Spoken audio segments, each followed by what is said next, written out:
Want to know a secret?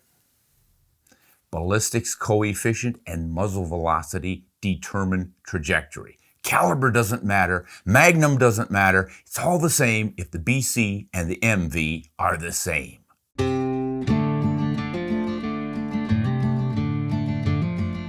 Hi everyone, welcome to Ron Spomer Outdoors. We have been getting a lot of questions about just how good this new 7mm PRC cartridge is. Specifically, how does it compare to the new 6.8 Western? Those two are going to be competing head to head according to many people, and I think they're right. We are going to give a very close look at both of these and answer that secret about BC and MV, because that really is what determines trajectory.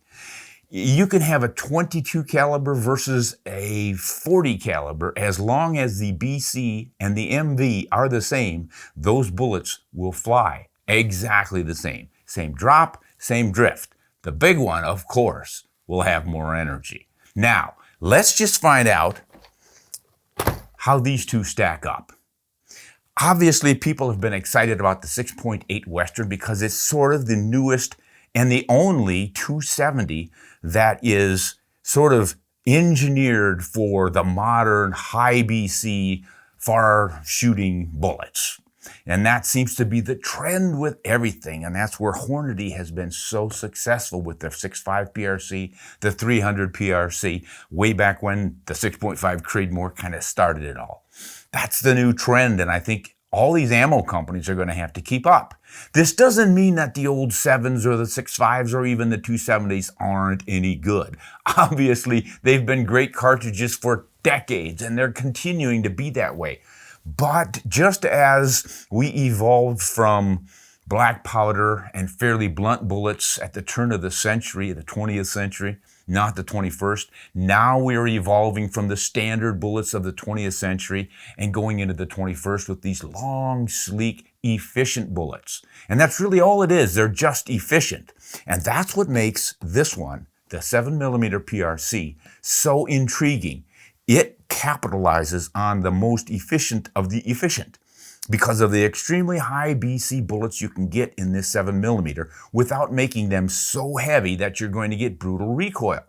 You can go to the 300s and get a bullet that's just as high in ballistics coefficient, and you can drive it just as fast if you burn enough powder and take enough recoil. That's the big deal. Where do you strike your balance? These two seem to do it. Now, right away, you can look at those and say, I think the 7's going to win. And you're going to be right. It just absolutely does. But you might be surprised at how close they come. Let's go to the tail of the tape. So, what I did was I took the 6.8 Western with 165 grain Nosler AccuBond long-range bullet, because that's the standard in the factory loads that has the highest BC. Good velocity, high BC, so let's look at the numbers. We're going to compare it to the 7mm PRC, not with their 180 grain bullet, which has an insane BC of 0.796, but with 175 grain ELDX, because that is a hunting bullet. The other one is a match bullet. If you're looking for match stuff, definitely go that route. We are going to look at the hunting bullets. Okay, so we've got the 175 ELDX with a BC of 0.689, which is pretty darn nice, in a hunting bullet. We're able to drive that 3,000 feet per second, some say. We're going to find out once the loads start coming. Always remember, these numbers depend on your individual rifle and the ammunition you're using, but the factory ammo, they're claiming they can probably get up to 3,000 feet per second. And with the 6.8 Western, you're looking at 2,970. You might get 50 instead of 70, but you got to kind of roll with this one because there's always a slight difference.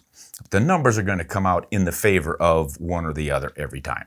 So we can zero this 6.8 Western at 260 yards, and we will get the following trajectories. We're going to zero the 7mm PRC a little bit farther out there at 265 yards. Because it has the higher BC bullet, it's a little more efficient. This means neither one of them is going to fly much more than about 3.17 or 3.15 inch above aiming point at 150 yards.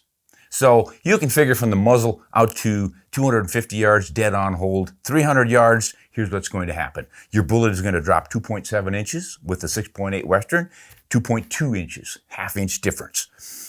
A windage is going to be half-inch better for the 7mm PRC. There's 4 inches with a right angle wind at 10 miles an hour, 4 inches of deflection, 4.5 with the 6.8 Western. They're hanging right in there. A little more energy out of the 7. You're going to get 2,621 foot-pounds of energy versus 2,320 for the 6.8 Western.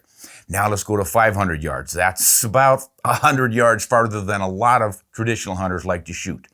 But folks that have the talent and have developed the rifles and the scopes and the laser rangefinders and their shooting ability will take 500-yard shots fairly routinely, and here's what you can expect. 30 inches of drop out of that 6.8 Western, 28 inches of drop out of the 7. Again, not a heck of a lot of difference. Windage, 13 versus 12, only an inch difference. The advantage goes to the PRC, but it's not a huge one. And then the energy, 1862 for the 6.8, 2,141 for the 7. Again, I don't think a deer or even an elk or even a moose is going to notice the difference on that one. So you're right in the ballpark. For a hunting cartridge out to 500 yards, which is pretty darn far out there, I think you could pick one or the other and do just fine. Now, think about 1,000-yard target shooting, things start to change. 235 inches of drop out of that 6.8 Western out there at 1,000 yards. That is a lot. There's only 216 out of the 7. Now that might not sound like a lot of drop, but about 16 inches more drop out of one than the other, that can make a big difference on whether or not you hit your target.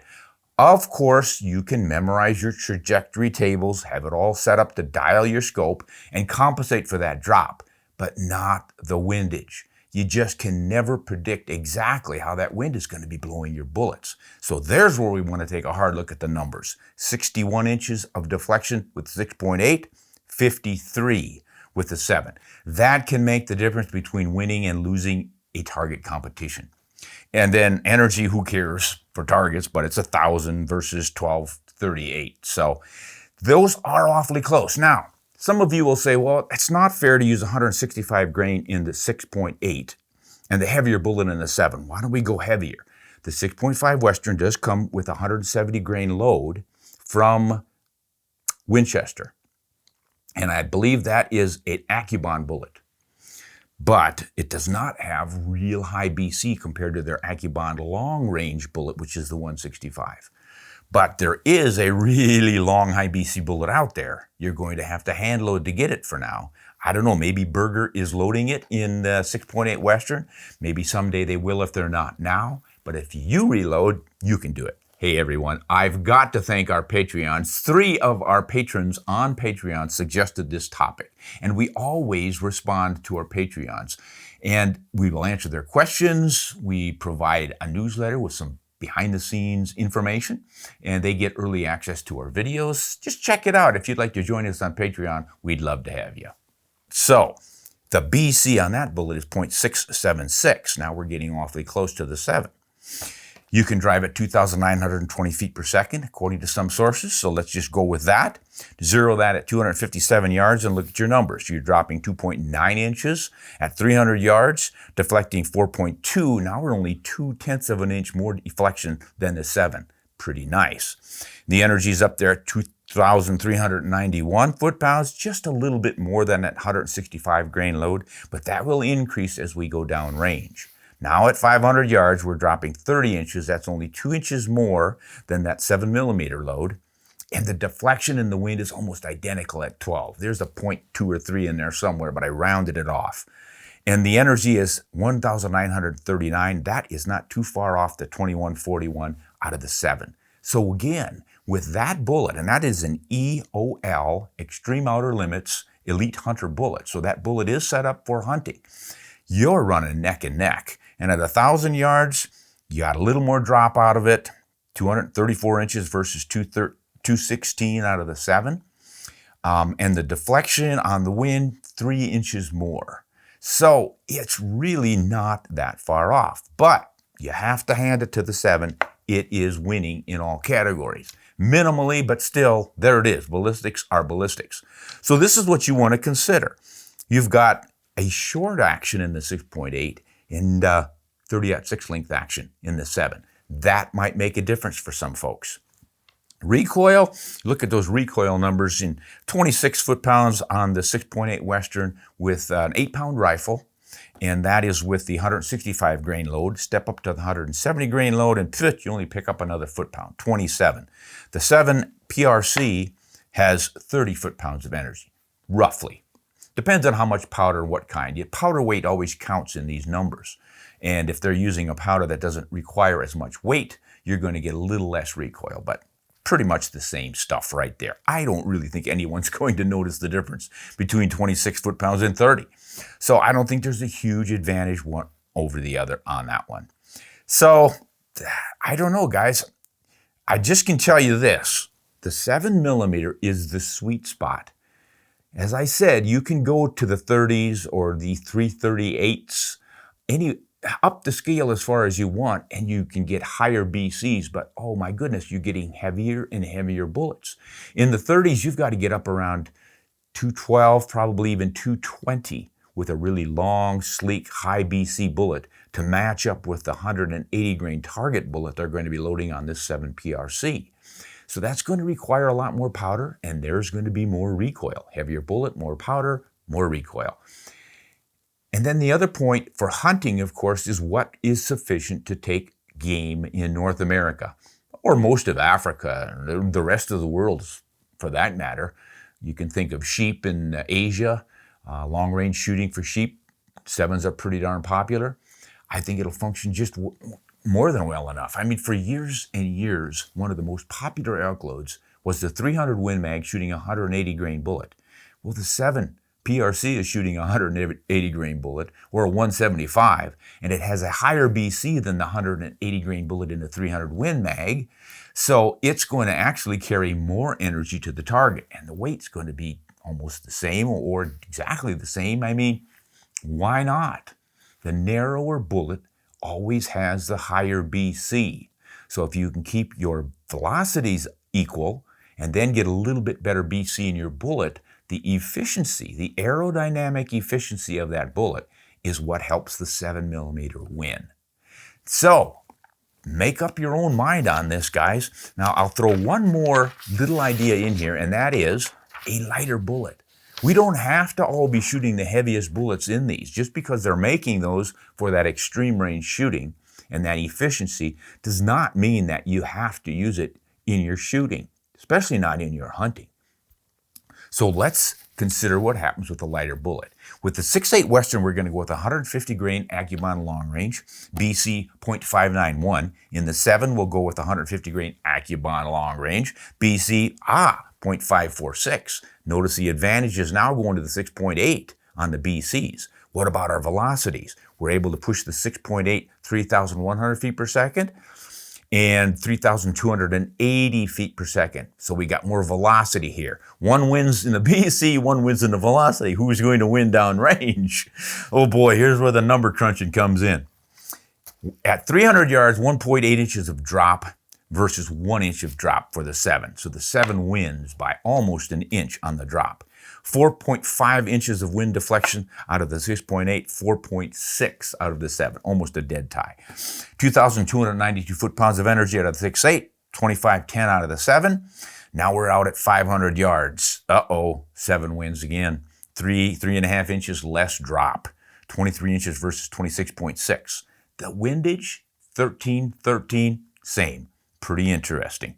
Little bit of advantage in the energy for the 7 again. 1,954 versus 1,811.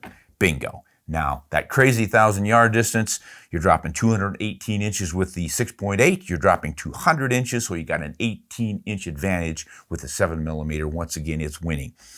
949 foot-pounds of energy out of the 6.8, 978 out of the 7. It squeaks out a win. But not a bad option for deer hunting, especially. And hey, plenty of elk have been taken with these 150 grain bullets too. So don't feel as if you have to shoot the heavier bullets that are going to recoil more. Look at the recoil difference, 25 foot-pounds on the 6.08, 26 on the 7. You're saving 1 or 2 or 3 foot-pounds of energy with that lighter bullet. I think it's a valuable option, particularly for smaller big game. Mule deer, whitetail, pronghorn. In fact, you could step down to the 140. Since there's all sorts of options if you're a hand loader. I don't think either of these will be manufactured, offered as factory loads with those light bullets, at least not initially, because the whole selling point is this extreme long, efficient bullet for long-range shooting. And they're gonna have to probably stick with that. But if you're a hand loader, you've got yourself some options. So, in all honesty, the 7mm PRC does win in all these categories. But the 6.8 Western is so close that if you prefer a short action rifle, I think that's your baby. But once again, we're in America and you get to decide. So those are the two hot new long-range cartridges that are out there to try to set the world on fire. We're going to find out here fairly soon which one wins. But, you know, if you select the one that you love and you put it in a rifle and you tweak it and build it until it shoots the way you'd love it to shoot, and you're happy with it, doesn't matter who's winning the overall competition. You've got yourself your winner, and that's what matters most. Hey, thanks for watching. This is Ron Spomer. Hunt honest and shoot straight. See you next time.